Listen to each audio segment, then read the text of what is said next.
சொல்கிறேன். மலை மேலே ஏறி வந்துட்டு இருந்தேன், நீங்களும் பார்த்திருப்பீர்கள். எத்தனை பேர் குரங்குக்கு பொறி போட்டீங்க? எத்தனை பேர் உங்கள் கையில் இருக்கிற பழத்தை குரங்கு கொடுத்தீங்க? நிறைய பேர் கொடுத்துருப்பீங்க. ஏன்னா அன்பு.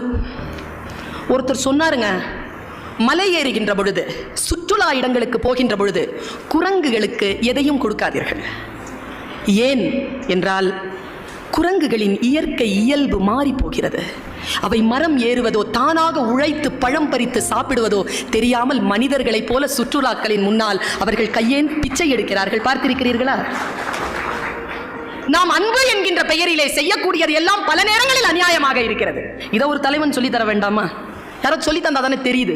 ரொம்ப பசியோட ஒருத்தன் வந்தான், ஒரு ஆள் வேர்க்கடலை சாப்பிட்டே இருந்தாரு, மயங்கி விழற மாதிரி இருந்தான், கைப்பிடிச்சு உட்கார வச்சாரு. பசியான்னு கேட்டார். ஆமா, நான் ஒரு பிடி கடலை கொடுத்தார். கடலை சாப்பிட்டு அவரை பார்த்தான். ரொம்ப நன்றி, கொஞ்சம் தண்ணி கிடைக்குமா என்றான். தண்ணீர் அதோ பைப்பில் வருது, போய் குடிச்சுக்கோன்னார் அவர்.